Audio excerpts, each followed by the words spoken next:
The world fell in love with these guys a couple of years ago because they were very funny and they were very, very good at laughing at funny tweets. I still support Man U to this day.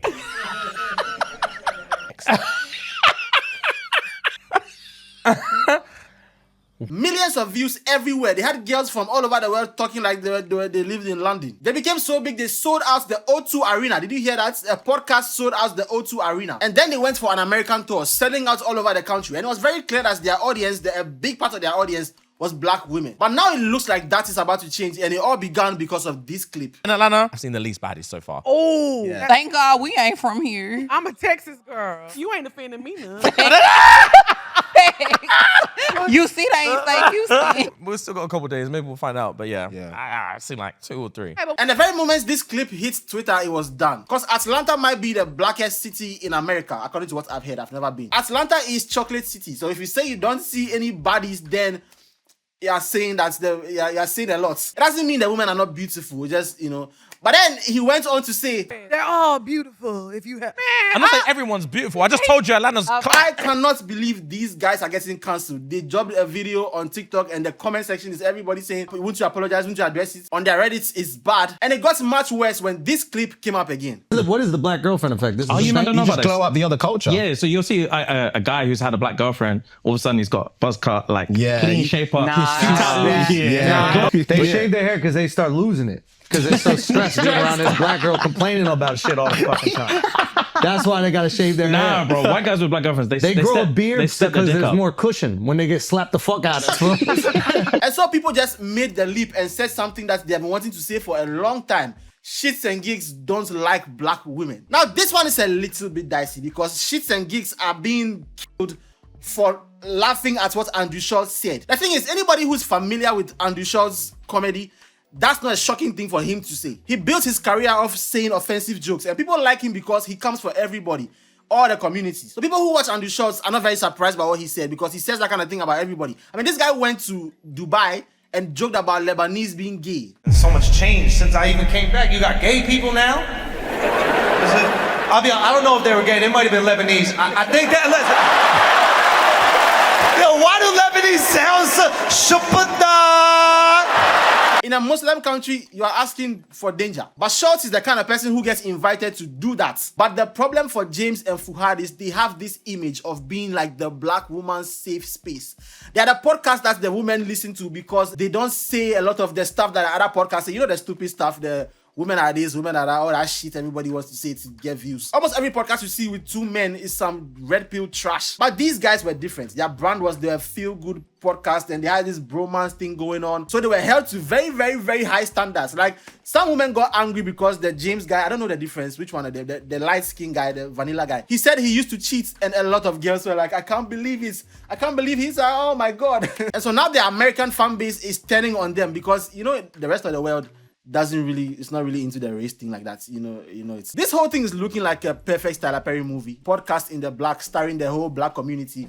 The guys betray them, they cry for 45 minutes, and then they find another podcast, another black podcast. They don't want to trust them and listen to them because they've been broken by James and Fuhad. And then at the end, they listen to that black podcast and then happily ever after. Guys. Girls. Right, before we get into today's episode... So they apologize. Like, the video came out 10 minutes ago as I'm filming this right now. 10 or 11 minutes ago, it's now 11. So now I have to change my entire video. There is no excuse. Agreed. And fight or flight is a real thing. Like, it is, yeah. Fight or flight is a real thing, and it's so not easy to say, but when you're in those situations, you look at it through a lens of like, bro, if it was me, I promise you I'll stand up, I'll kick them cameras down, I would smack homeboy in the face, I would say this, I'll do that.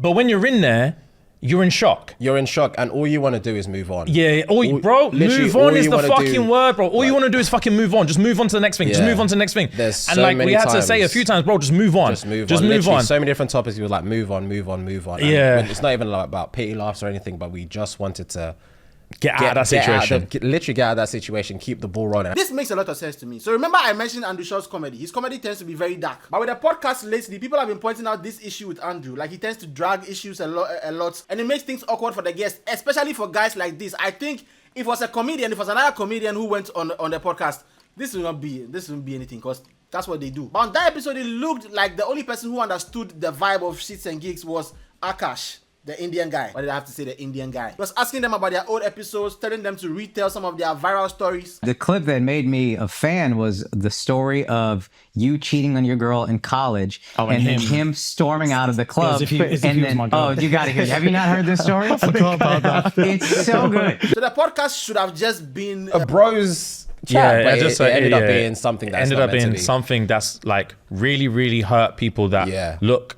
to us for support and look to us to feel protected. But Schulz made this controversial and he tried to do the comedian thing with guys who are not comedians. They don't know how to do that thing. But there's one thing in the apology that I think is just not the best. And protected is the main thing that I wanted to discuss, is that it is our duty to protect you guys. Facts. Internet people, just like you guys, people go kill me with this thing. Internet people. I don't know what they mean by it is our duty to protect you guys, but like, this is the kind of thing that's got you in trouble in the first place. When internet personalities take this parental role with their fans, it almost always leads to trouble. Like, listen, you make content, the people like the content. You did something that you think is wrong, apologize for it, but you don't have to turn the parasocial relationship into like this thing. Like, it's our duty to protect you guys. It will lead into more trouble, bro. A good example of this is these guys, Abba and Preach. People really love their videos. I love their videos. Everybody watches their videos, I'm sure. But they always make it clear to the fans, we are not your daddies. We are not your saviors. We are not coming over here to say things because we think that you would like the things we are saying. We say what we think, you like it, you don't like it, you disagree, you agree, that's fine. And they've had a long career. I began watching them in 2019. Many people love them, but sometimes they piss people off, and that is normal. That's being a human being. Now, of course, as a human being, you should be wise. Don't say things that you know are stupid or that you believe to be bad just to get a rise out of people. I mean, I do it sometimes, but like, don't do it. But the problem comes when one day you have a strong value that everybody else disagrees with, but you really agree with, you can't say it. Because it's your duty to protect everybody. And if they tell you, well, this community says we don't like this thing that you believe in, then you can't say it. Then you become that. You become these people, and like they are locked up. They can't say their mind. They are like they're clowns. Basically, they're dancing for people to feel protected. Great move. I shouldn't say move because it diminishes the whole thing, makes it look like a PR thing. But I don't know them, so I can't say whether or not. I don't know how they feel inside.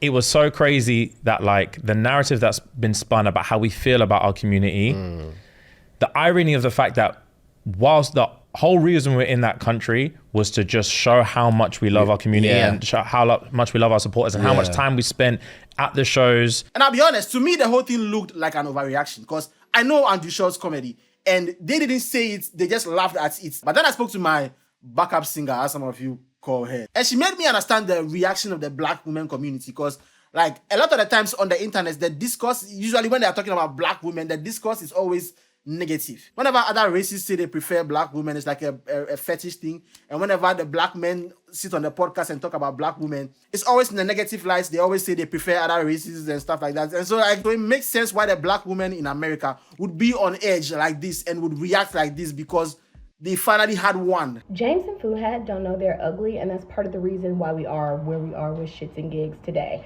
That is the number one thing that we need to talk about before we get into any of the rest of it. But this whole thing highlights the downside of being the good guy on the internet. You can't do anything remotely offensive because you are everybody's person. If anybody else, if any of the other regular podcasts did this thing, nothing would happen. But they were the darling boys of podcasting. And honestly, it looked like people were waiting for something like this to happen. People were waiting for them to have some big issue. And what's going on? We hold our hands up, we apologize, you learn from your mistakes, and we hope we don't let our community down again because ultimately we do this for you guys. Like, yeah, you guys are all we have, man. You guys are literally all we have. I still will ask you to like and subscribe and hit the notification bell. Ask you to let me know what you think about the video. Let me know what you think about the whole thing. Have you been following it? I'm not really a fan of the podcast. I see clips and I watch the clips and I laugh, but I've never really watched a full episode. I think this might be the first time I'll watch a full episode, which is crazy. After they were getting cancelled, I'm now about to become a fan. And I think the whole they hate black women thing. There was this clip of this woman who was just like insulting them really hard. Crazy. You always been a hateful little fuck who was confused about his identity. Everybody knows the podcast where they hate on black women, and this one is not one of them. I think I'm now about to love the podcast, but I still will never love it as much as I love you guys. And I'll see you guys in another video. Sing the song. I will never ever ask you to like and subscribe. But you go fi share my video if you know you're feeling my vibe. People are gonna never ever ask you to like and subscribe. But you go fi share my video